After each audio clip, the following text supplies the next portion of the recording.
Merci Claude, bonsoir à tous. Bienvenue. Alors, je m'appelle Aurélia Corbat, je suis nutritionniste à Lausanne, dans le canton de Vaud. Et effectivement, je reçois des clients de mon cabinet pour des réorientations alimentaires, pour des corrections alimentaires. Je les aide en gros à mieux manger avec des recettes saines et gourmandes et surtout de saison. Je fais également des ateliers en cuisine, donc une cuisine à mon cabinet ou chez mes clients parce que je trouve plus facile de pouvoir expliquer comment bien manger en appliquant, en montrant qu'effectivement bah, c'est facile de cuisiner sain et surtout que bah, voilà, vous verrez, et puis pour les personnes qui me connaissent déjà, c'est thérapeutique, donc c'est vrai que j'adore ça et j'adore transmettre justement cette passion que j'ai de la bonne alimentation. Aujourd'hui, nous avons décidé effectivement de prendre un sujet qui était un peu voilà, proche de la réalité. Euh, j'ai décidé d'arriver sur le sujet euh, de comment intégrer une bonne alimentation saine et tout en sérénité pour affronter la rentrée. Personnellement, moi j'ai des enfants, donc c'est vrai que c'est la rentrée des classes. Après, ça peut être la rentrée au travail, après des longues vacances où on s'est bien reposé. Et c'est vrai que souvent le rush de la rentrée, de la reprise du travail, eh ben, on a finalement tendance à manger mal et à se laisser emporter par le stress du quotidien. Donc l'agenda aujourd'hui, voilà, moi, j'ai 4 points principaux. Cette fois, j'ai décidé un peu plus de vous parler du diabète de type 2 en vous expliquant réellement qu'est-ce que c'est, comment le prévenir. Voilà, je pense que c'est important de revenir sur ce point-là. Ensuite, les 3 prochains points vont concerner effectivement la gestion d'une alimentation saine, tout en sérénité pour la rentrée. Donc, je vous donnerai des petites astuces pour justement pouvoir organiser vos repas, que ce soit à la maison, que ce soit au travail, pour justement éviter voilà, de picorer à gauche à droite et de manger finalement ce qu'il y a sur le pouce. On verra tous les détails. Alors, on va commencer par comprendre le diabète de type 2. Alors, qu'est-ce que c'est le diabète de type 2? Le diabète de type 2, c'est une maladie chronique qui affecte la manière dont le corps régule, s'occupe du taux de sucre dans le sang. Le taux de sucre, on appelle ça le glucose. Donc, pour comprendre comment le corps fonctionne, il faut comprendre euh, qu'est-ce que le corps fait avec les aliments que l'on mange.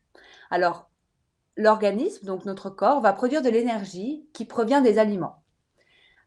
C'est l'énergie qui est principalement euh, vient du sucre, donc des glucides. Elle provient des aliments que nous mangeons. Donc chaque aliment aura des glucides. Effectivement, il y aura des aliments qui auront plus de glucides que d'autres. On verra ça, j'en ai déjà parlé, mais on le verra plus en détail dans la suite du webinaire. Qu'est-ce qui se passe quand on digère ces aliments? Alors, quand on les digère, ils se retrouvent dans le sang. Donc, la digestion va couper les glucides, donc les sucres, sous forme de glucose. Et ce glucose-là, qui va en fait baigner dans le sang, va s'occuper de rentrer dans les cellules. Mais comment est-ce qu'il rentre dans les cellules? Via une hormone qui est sécrétée par le pancréas qui s'appelle l'insuline. Et j'aime bien toujours imaginer cette hormone qui est l'insuline par une clé. Au fait, l'insuline, elle agit comme une clé qui permet au glucose de rentrer dans les cellules. Et ces cellules, elles utilisent justement ce glucose-là pour l'énergie. Les cellules, comme je pense que tout le monde sait que notre corps a besoin d'énergie pour fonctionner, et nos cellules ont besoin effectivement de cette énergie-là. Donc l'énergie, elle provient de ce glucose. Par exemple, les cellules du muscle, elles vont être rechargées en énergie par justement le glucose qui va rentrer dans les cellules via cette insuline-là.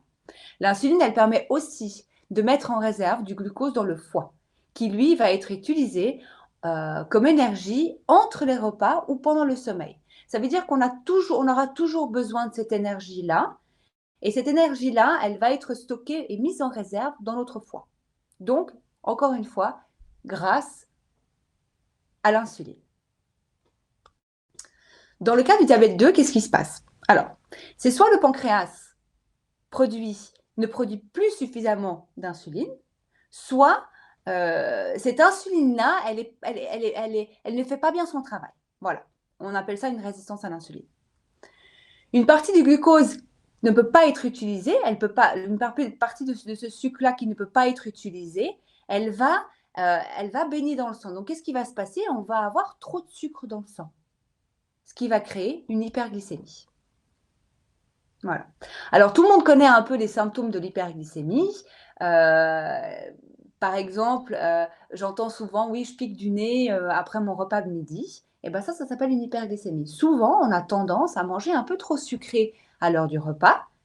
Et ça, c'est dû justement à une hyperglycémie. Donc, c'est quoi ces symptômes? Ça va être une augmentation de la soif, une envie fréquente d'aller aux toilettes, donc d'uriner, et puis le fameux je pique du nez, c'est de la fatigue. Dans certains cas, et pour certaines personnes, ces symptômes ne se voient pas, au fait. Le diabète de type 2 peut malheureusement passer inaperçu pendant des années. Des années. Donc, c'est vraiment très. Voilà, il faut prévenir ce diabète de type 2 en mangeant équilibré, en faisant du sport et évidemment en gérant le stress au quotidien. Pourquoi en gérant le stress? Parce que le stress, comme on l'a déjà vu dans les anciens webinaires, le stress va créer une hormone qui s'appelle, elle, la cortisol. Et la cortisol va naturellement en fait, faire augmenter la glycémie dans le sang. C'est un moyen pour le corps de se protéger et d'être toujours au taquet. Voilà, c'est une expression suisse, d'être toujours au taquet. Donc le corps, face à du stress, va créer par lui-même, va faire augmenter par lui-même justement de l'énergie, va créer de l'énergie, donc ça va monter le taux de sucre dans le sang. Et qu'est-ce qui va se passer? On va avoir de l'insuline, bref. Voilà, je ne vais pas m'attarder là-dessus. J'espère que j'ai été claire. J'ai essayé de mettre des petits points pour être claire, sinon je m'embarque dans des explications pas possibles. Donc, pour comprendre justement le diabète de type 2 et surtout pour le prévenir, 3 choses primordiales: la gestion du stress, une activité physique régulière et une alimentation équilibrée. Alors, pour en revenir à mon point principal du webinaire, une alimentation équilibrée à la rentrée, donc à la reprise du travail, comment est-ce qu'on fait? Alors, il faut, non, il faut pas, mais moi, mon petit dada pour la rentrée et même, voilà, je pense que je fais ça très, très, très, très souvent et c'est quelque chose que je conseille énormément à mes clients, c'est de prévoir vos repas durant la semaine. Prévoir les repas pendant la semaine, c'est un gain de temps. J'appelle ça le meal prep, comme c'est mentionné dans la présentation. C'est un gain de temps. C'est pouvoir manger équilibré, de saison. C'est pouvoir faire participer toute la famille. Voilà, on pose un menu de la semaine, comme je vous ai fait un petit menu ici qui sera disponible soit sur le chat, soit sur Facebook, je pense. Prendre un menu de la semaine du lundi au vendredi et pourquoi pas le week-end. Généralement, le week-end, je le laisse assez libre parce que c'est sain aussi et ça fait du bien de se laisser un peu aller le week-end. Prendre un menu de la semaine et puis, voilà, se dire, bah, je picore 2-3 légumes de saison, bien entendu, et je vais tourner autour de ces 2-3 légumes-là et je vais les cuisiner autrement. Par exemple, dans mon meal prep ici, je vous ai pris l'exemple de la patate douce que j'ai cuisinée différemment, en purée, ça peut être en rôti, ça peut être en frites. Et vous allez utiliser ce même légume ou farineux hein, à plusieurs repas de la semaine pour pouvoir, de 1, acheter moins. Donc le meal prep aussi, vous achetez moins. Vous prévoyez plusieurs repas avec le même nombre d'ingrédients, le même légume. Donc vous achetez moins. Hein. C'est un peu aussi une autre astuce. Ça vous permet aussi de pouvoir ajouter des légumes au dernier moment. Donc, vous tournez autour de 3-4 légumes, de 3-4 féculents et vous créez vos repas comme ça. Ensuite, ce meal prep, il vous permet, comme je vous l'ai dit avant, de pouvoir faire participer toute la famille. Alors, de pouvoir demander à vos enfants qu'est-ce qu'ils aimeraient manger le mardi, par exemple, à votre mari qu'est-ce qu'il aimerait manger. Une autre astuce, c'est de faire des semaines à thème.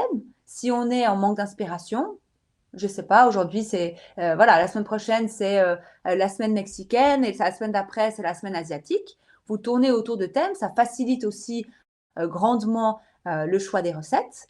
Et puis aujourd'hui, j'ai envie de vous dire, vous n'avez aucune excuse parce qu'il vous suffit de taper un légume sur Internet et vous avez beaucoup de recettes. Voilà. Donc, mes astuces principales, effectivement, c'est de tourner autour de 3-4 légumes de saison, toujours, de créer vos repas en fonction de ça, avec les jours de la semaine allant jusqu'au vendredi, d'ajouter des féculents de qualité. Et là, je vais rebondir sur mon point, les bons glucides, parce que les bons glucides, c'est aussi des féculents, c'est aussi des farineux. N'hésitez pas à les varier et à privilégier les féculents complets qui vont être riches en fibres, en minéraux, en vitamines et qui vont aussi couvrir la satiété entre les repas. Ça vous permet aussi de découvrir d'autres choses que de manger tout le temps des pâtes, du riz, qui sont généralement pas très conseillés quand on veut faire baisser ou quand on veut manger des aliments à un index glycémique bas, parce que généralement, ces aliments-là, qui sont de plus raffinés, ont un index glycémique très élevé. Ensuite, excusez-moi, varier les protéines. Alors ça, c'est un point pour moi qui est primordial parce qu'on a tendance à manger trop de viande. Trop de viande, c'est mauvais pour la santé. C'est quelque chose qui n'est pas conseillé quand on est diabétique ou quand on veut prévenir un diabète. Pourquoi? Parce que les viandes et surtout les viandes rouges sont très riches en graisse, donc vont faire augmenter le mauvais cholestérol. Vous connaissez, on en a tant parlé. Et ce mauvais cholestérol-là va avoir une influence directe sur l'insuline et sur la gestion en fait de comment votre organisme va gérer l'insuline. Donc voilà, on va diminuer la part de protéines et profiter d'un meal prep pour pouvoir justement varier ces protéines et pouvoir les placer comme je vais vous les citer maintenant. Alors, généralement, moi, ce que je dis tout le temps, c'est une fois par semaine de la viande rouge, de qualité, pour les gens qui me connaissent, hein. 1 à 2 fois par semaine de la viande blanche, ça fait 3 repas, hein. Ensuite, on dit toujours entre 2 et pourquoi pas 3 fois du poisson. Généralement, moi, j'aime beaucoup conseiller mes clients sous les poissons gras. Les poissons gras vont être le saumon, le thon et puis les petits poissons d'eau froide, hein, les sardines, les maquereaux qui sont tant difficiles à inclure dans l'alimentation, mais qui sont très, très bons et notamment excellents pour la santé. Voilà, on est à 6 repas. Ensuite, quoi? On va se dire 2 repas à base de produits laitiers. Pourquoi pas des fromages? Généralement, on conseille vraiment des fromages qui sont un peu plus moins riches en graisse, qui vont être un peu plus digestes. Donc, les fromages de chèvre, de brebis, et puis pourquoi pas, bah, voilà, quelques fromages à pâte molle. Voilà, les pâtes molles sont bien parce que c'est des fromages qui sont fermentés, donc qui vont s'occuper de la flore intestinale. Et puis, vous avez 2 autres repas, il nous reste 2 repas, bah, des protéines végétales. Et pourquoi pas se dire, bah voilà, cette semaine-là, j'ai envie de faire un jour de produits laitiers et puis j'inclus 3 repas végétaux. Ne pas oublier ces repas végétaux. Les repas végétaux sont indispensables, sont anti-inflammatoires et sont très très riches en minéraux puisqu'ils sont aussi anti-inflammatoires contrairement aux protéines animales. Donc, pourquoi pas se dire 2 fois dans la semaine des produits animaux, donc de la viande, et puis le reste du temps, varier entre les poissons et les protéines végétales. Donc ces protéines-là, vous allez les ajouter au dernier moment dans votre menu alimentaire. Donc là, si je reprends ce que j'ai dit au début, vous avez pour le moment inclus 2-3 légumes de saison, variés avec plusieurs manières de les cuisiner. Pourquoi pas 2-3 féculents, 2-3 céréales. On va se dire 2 céréales et puis un farineux. Donc une patate douce, du quinoa et pourquoi pas du sarrasin ou du millet ou du riz basmati qui a un index glycémique très bas, donc qui est intéressant. Ou encore mieux du riz sauvage pour les fibres. Et puis les protéines, vous allez les ajouter au dernier moment. Parce que les protéines, c'est facile à ajouter, ça va à peu près avec tout. Voilà, je vous laisserai découvrir le meal plan que je vous ai fait. Il est vraiment pensé comme ça. Dernier petit point, effectivement, le meal plan vous permet de gérer les bonnes portions. Ça veut dire quoi les bonnes portions? Mais je vais encore une fois rebondir sur l'assiette de santé que vous connaissez tant. Pour ceux qui ne la connaissent pas, n'hésitez pas à demander ou à regarder sur le Facebook de My Diet Check. Je suis sûre que l'image y sera encore. Ça veut dire quoi les bonnes portions? C'est un quart de féculents dans l'assiette, un quart de protéines et une demi, donc la moitié de l'assiette, de légumes de saison variés. Donc ce meal plan vous permet effectivement de pouvoir gérer ces portions-là. Et puis, ce qui est génial avec le meal plan, c'est que en cuisinant vos repas de la semaine, vous allez aussi prévoir vos repas de midi. Donc là, je vous ai inclus ces repas de midi comme des recettes qui sont faciles à intégrer. Ça veut dire quoi facile à intégrer? Ça veut dire que, par exemple, je prends l'exemple du quinoa. Vous allez cuire 200 grammes de quinoa. Vous allez utiliser 100 grammes pour le repas du soir. Les autres 100 grammes, vous les conservez au frais dans un Tupperware en verre, s'il vous plaît. Éliminez petit à petit le plastique, car le plastique est nocif pour la santé et particulièrement quand il est en présence de corps gras. Il va produire des particules qui sont nocives pour la santé et pour nous les femmes qui sont très déconseillées car c'est des perturbateurs endocriniens. Donc, n'hésitez pas aussi à prévoir plus pour conserver au frais ces aliments-là. Donc, ça peut être des céréales, ça peut être des légumes qui sont déjà cuits. Là, je vous ai mis l'exemple de la ratatouille dans ce menu alimentaire. La ratatouille, on la cuit le dimanche, on la mange le dimanche soir, on conserve le reste dans un Tupperware en verre au frigo et après, vous ajoutez dans la semaine, on va aller jusqu'à 3-4 jours de conservation dans un Tupperware en verre, pas plus, parce qu'après, il y a une migration quand même de bactéries qui deviennent quand même un peu, à force, qui deviennent trop prébiotiques, quand ils vont trop travailler sur l'intestin. Mais vous allez rajouter, par exemple, cette ratatouille le lendemain dans un petit bol santé. Voilà, je prends un peu de quinoa, de mes 100 grammes de quinoa, je prends un peu de ratatouille, je prends un peu un œuf brouillé que je vais mettre dedans. Et ça vous permet, au fait, d'avoir des repas rapides qui sont sains. Ou alors, vous rentrez tard du travail, il est tard, j'ai pas envie, mais vous avez toujours quelque chose de sain dans le frigo. En fait, le meal prep, c'est ça. C'est de prévoir sur la semaine des repas, de prévoir en plus des ingrédients qui sont déjà préparés, déjà cuisinés, ou même crus mais déjà coupés, à portée de main, pour pouvoir avoir toujours quelque chose de sain dans votre frigo, ou alors pour concevoir un repas vite fait et sain. Voilà. Ici, je vous ai mis 2 recettes qui sont dans le meal prep. La fameuse ratatouille que j'adore, moi, c'est vraiment mon plat préféré d'été. Je me réjouis d'être en été juste pour pouvoir manger une bonne ratatouille. C'est facile à faire et puis ça se conserve très très bien. Et surtout, c'est facile à ajouter rapidement dans divers plats.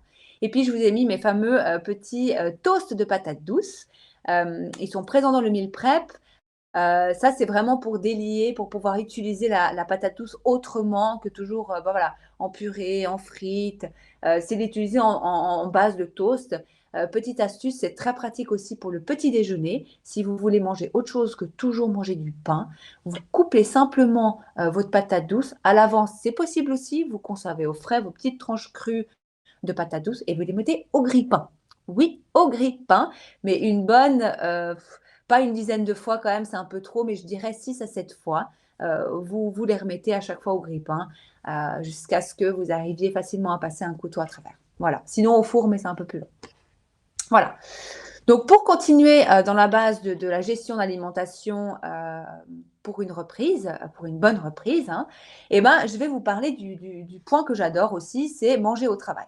Alors, moi-même, je mange au travail au cabinet, comme vous le pensez bien, et j'adore, moi, concevoir mes petits plats à l'emporter parce que je trouve que, bah, personnellement, je trouve qu'on mange mal à l'extérieur. Bon, moi, je pinaille beaucoup parce que c'est mon métier et je suis jamais contente de ce que je trouve à l'emporter, même si aujourd'hui c'est de plus en plus facile de trouver des petits bols sains à peu près partout, je vous l'accorde.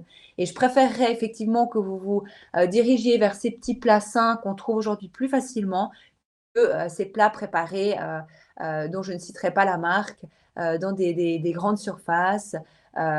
Pourquoi? Parce que ces plats préparés, c'est la catastrophe. Je vais vous poser une question toute simple. Est-ce que quand vous mangez ces plats préparés, est-ce que vous avez justement les symptômes d'une hyperglycémie après? Personnellement, il m'est arrivé d'en manger.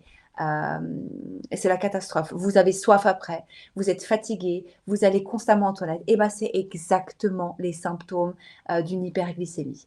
Donc ça vous résume bien la catastrophe de ces plats préparés qui sont effectivement industriels. Donc en présence de beaucoup de sel, en présence de beaucoup de sucre, d'énormément de conservateurs et puis d'exhausteurs de goût. Et c'est la catastrophe. Et généralement aussi des fois, il y a des personnes qui ont même mal à la tête après.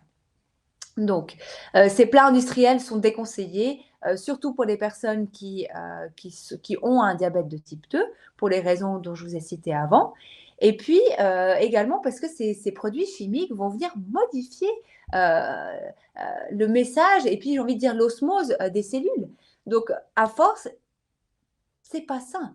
Je veux dire, votre corps, il ne connaît pas ces produits chimiques, il ne sait pas quoi en faire. C'est tout bête. Je dis tout le temps, il faut manger le plus simple possible, le plus brut possible, parce qu'à la base, nous sommes des animaux. Les animaux mangent ce que nous trouvons dans la nature. Donc, pourquoi venir rajouter des produits chimiques que notre corps ne connaît pas? Bref.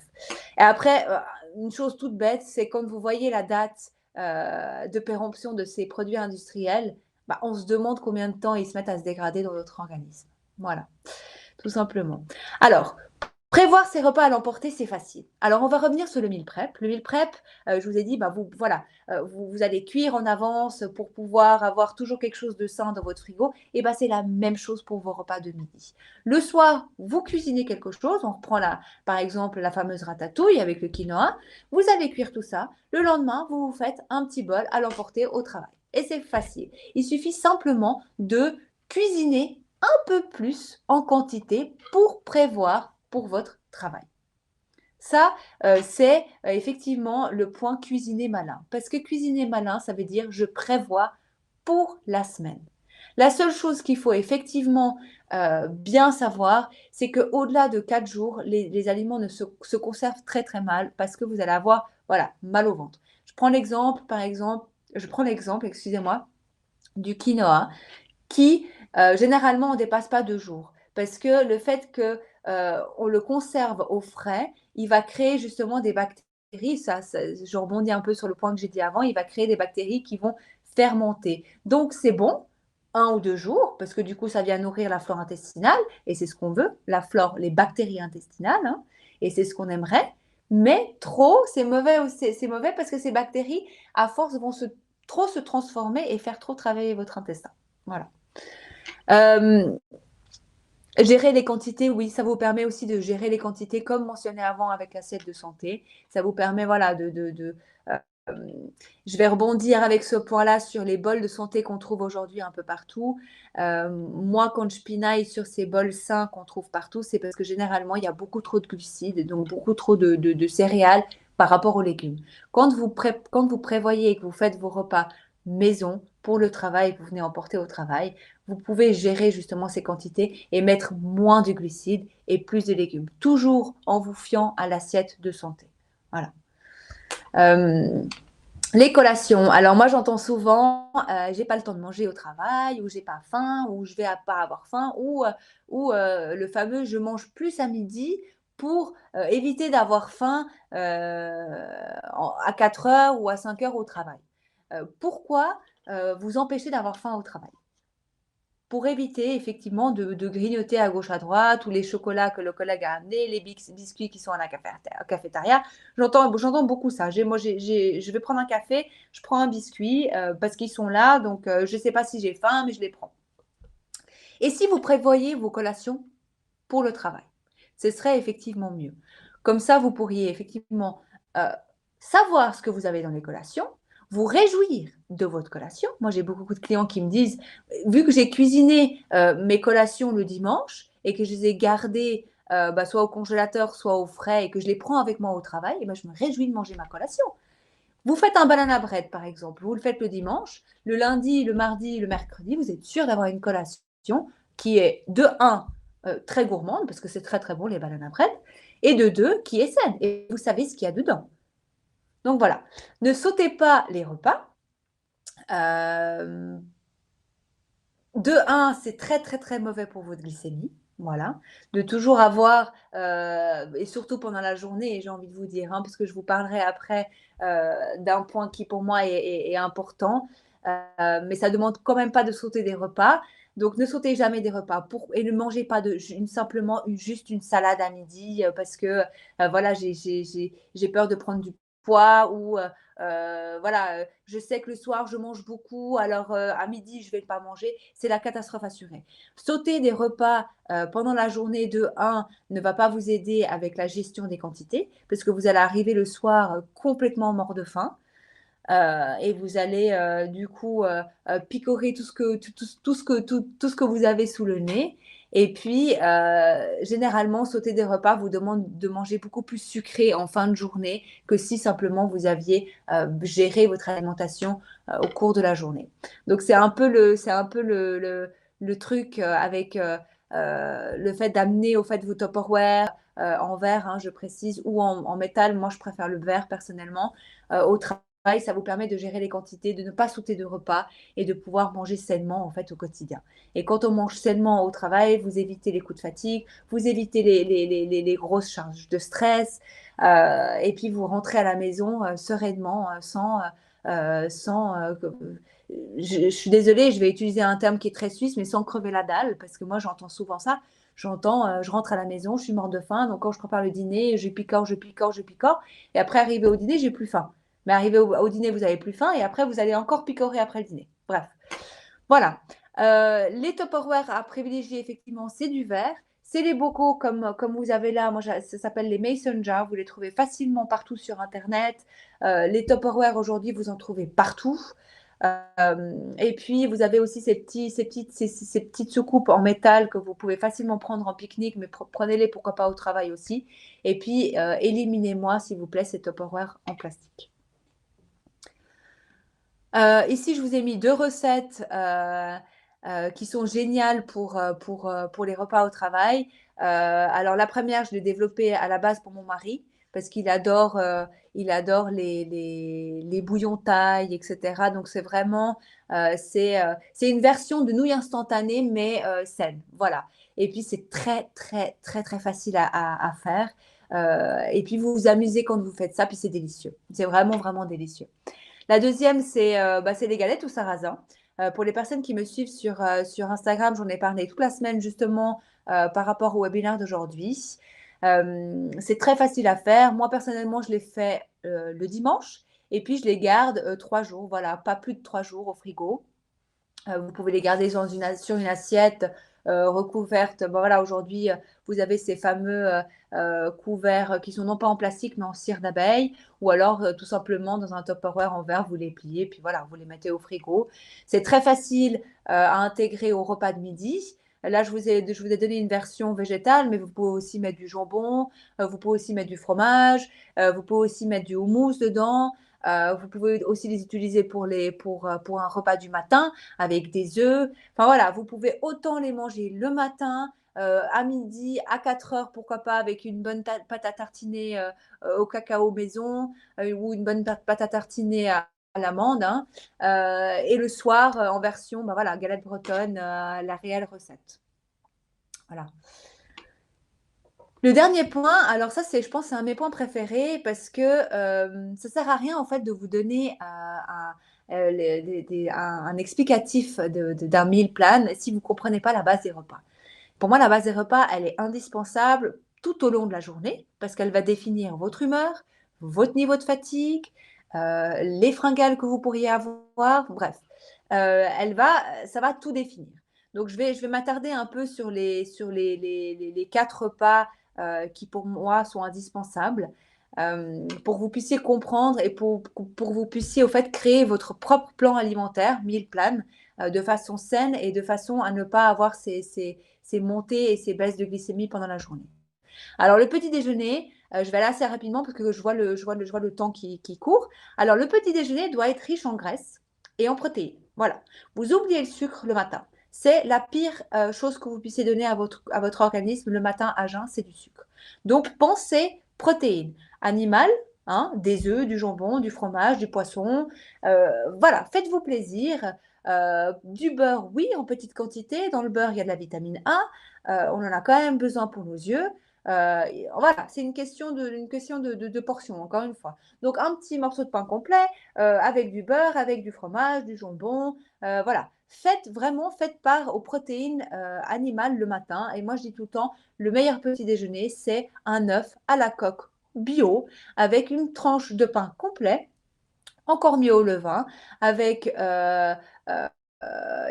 avec un petit bol de fruits rouges, voilà, pour avoir, sa petite dose, de vitamines et puis avec, quelques noix, à disposition. Donc ça peut être des amandes, ça peut être des noix, ça peut être des noix de cajou, voilà. Donc pensez le matin salé, un petit déjeuner salé, riche en protéines et en bonnes graisses. Le déjeuner, donc le dîner pour les Suisses, va être composé, voilà, de l'assiette santé. Donc la moitié de l'assiette de fruits et de légumes pardon, de saison qui vont être crus ou cuits, c'est égal. Et puis donc la moitié de l'assiette, un quart de protéines animales, s'il vous plaît, parce que animal aux 2 repas du matin, vous pensez toujours à l'énergie que l'animal vous donne. Quand vous mangez, une protéine animale, cette protéine va vous fournir de l'énergie que vous avez besoin tout au long de la journée. Donc c'est pour ça on dit généralement qu'on mange animal aux 2 repas du matin. Donc ça va être petit déjeuner et déjeuner, excusez-moi, protéines animales. Et puis un quart de l'assiette pour le déjeuner de féculents complets de qualité. Donc ça veut dire quoi? Ça veut dire qu'ils vont être, ben voilà, je l'ai déjà dit, complets et qui vont être essayer quand même de réduire un peu les féculents qu'on a l'habitude de manger qui sont souvent voilà, riche en gluten. Je ferai volontiers un webinaire une fois sur le gluten. Le gluten à haute dose, c'est pas bon pour la santé et c'est vraiment pas bon pour votre intestin. Voilà, trop de gluten va être inflammatoire. Donc, on va essayer de réduire et de privilégier les glucides complets de qualité qui sont naturellement riches en fibres. Le goûter, pour moi, c'est, je pense, un de mes repas préférés de la journée.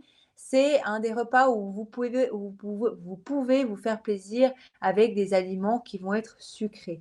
Quand je dis sucré, je ne parle pas de bonbons, je ne parle pas de jus de fruits, je ne parle pas de ces aliments qui sont trop sucrés, au sucre raffiné. Je parle de fruits, je parle de chocolat noir, 80%.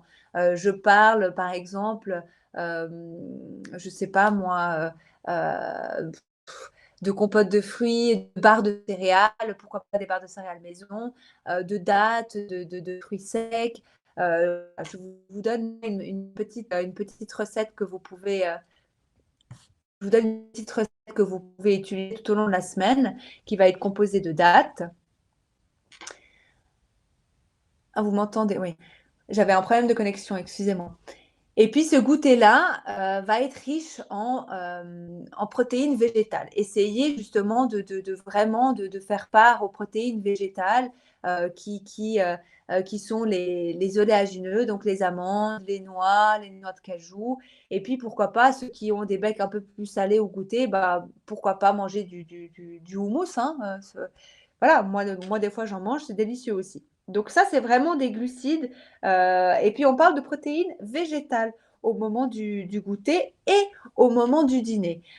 Pourquoi est-ce qu'on parle de végétal au moment du dîner?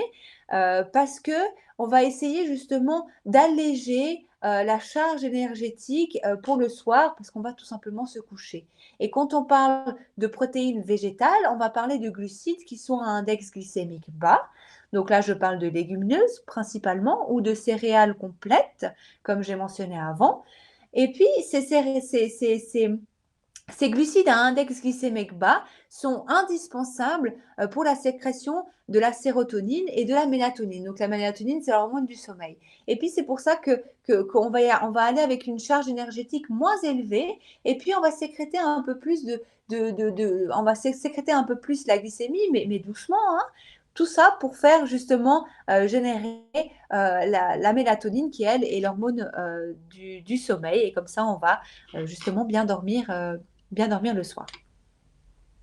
Donc le dîner, pour moi, va être principalement composé justement de protéines végétales, comme mentionné avant, et puis de légumes. Donc tout ça, si vous reprenez l'assiette l'assiette santé, ça va être protéines végétales et puis légumes et puis voilà, pourquoi pas un peu de légumineuses, pardon, et puis pourquoi pas un peu de céréales complètes. Le cycle des repas est le dernier point pour moi qui est indispensable. J'ai deux, trois points à mentionner, deux, trois points à mentionner là-dessus. Le cycle des repas, premièrement, ça va être de respecter au fait vos heures de repas. Essayez de manger toujours aux mêmes heures. Pourquoi? Parce que votre organisme va s'habituer à ces heures-là et vos enzymes digestives vont déjà se préparer au repas, donc vont déjà être à l'attaque pour digérer vos aliments. Donc, vous allez avoir une digestion qui va être beaucoup plus facile. Voilà. Essayez de manger 3 heures avant d'aller vous coucher pour aller dormir avec une digestion qui est déjà faite. Ne jamais aller s'endormir directement après le repas. Vous n'allez pas pouvoir digérer, vous allez mal dormir. Et puis, voilà, c'est quand même mieux d'aller dormir avec un ventre plus léger que lourd. Et puis, pour moi, un des derniers points, voilà, pour moi, je reste un peu simple sur tout ce qui est alimentation. Je préconise vraiment de manger brut, de manger avec les saisons et puis de manger avec le soleil. Ça veut dire quoi manger avec le soleil? Ça veut dire manger votre repas du matin quand le soleil est, manger votre premier repas du matin quand le soleil se lève et puis manger votre dernier repas quand le soleil se couche. C'est vraiment, c'est vivre avec le soleil, tout simplement. Et puis, ça vous permettra aussi, en hiver, de pouvoir jeûner. Et ça va être mon dernier point. Le jeûne est indispensable pour tout le monde du moment qu'il est sain. On entend beaucoup parler de ce fameux jeûne intermittent. Le jeûne intermittent,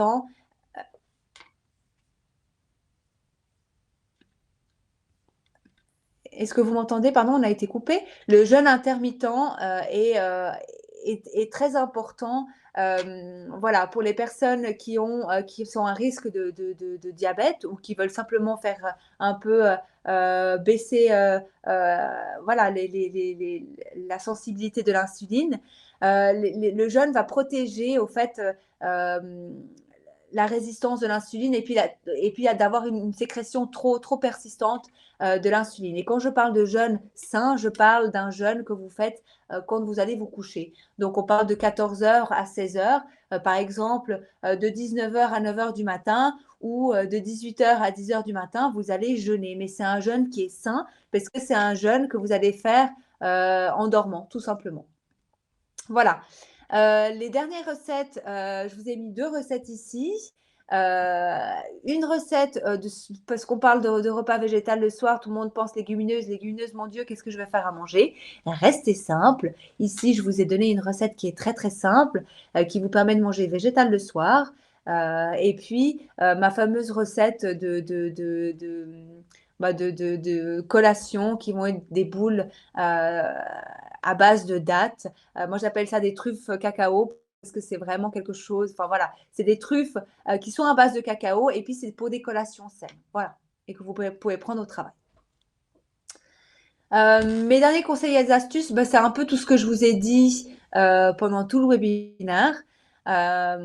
Effectivement, prévenir le diabète de type 2 avec une alimentation équilibrée et une activité physique régulière. Prévoir vos menus de la semaine. Il me semble que maintenant, vous avez toutes les armes pour pouvoir faire un bon menu sur une semaine. Laissez place quand même à 2, 3 repas plaisir ou le week-end, laissez-vous un peu aller. Prévoir des aliments préparés à portée de main, ça rejoint un peu le meal prep.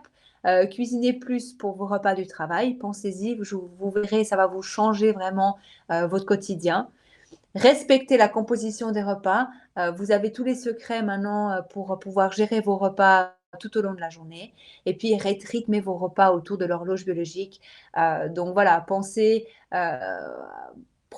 énergie le matin, pensez plus calme le soir. Voilà, protéines animales aux 2 repas du matin, protéines végétales aux 2 repas du soir, manger avec le soleil et puis respectez quand même 3 heures de digestion avant d'aller vous coucher. Et puis, Et puis, quand même un petit jeûne entre 12 et 16 heures. Voilà. Merci à toutes les personnes qui ont assisté à ce webinaire. Comme conclusion, qu'est-ce qu'on pourrait dire par rapport à tu as dit, voilà, manger régulièrement, faire les choses soi-même. Tu vois, les gens souvent n'ont pas le temps. Évidemment, on peut aller au coin bio d'un grand magasin ou trouver un magasin bio près de son travail. Mais si jamais, quel est le conseil par rapport à la force, au mental, pour éviter de manger des trucs qui sont peut-être pas vraiment des trucs qui vont nous faire du bien?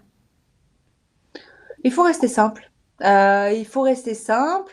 Il faut pas forcément toujours aller dans les magasins bio, pas forcément aller toujours dans les petits magasins où on se dit, bah voilà, il y a des produits sains, je vais aller là-bas. Il faut rester simple, il faut s'écouter, il faut, voilà, j'ai envie de dire, rester simple, rester brut.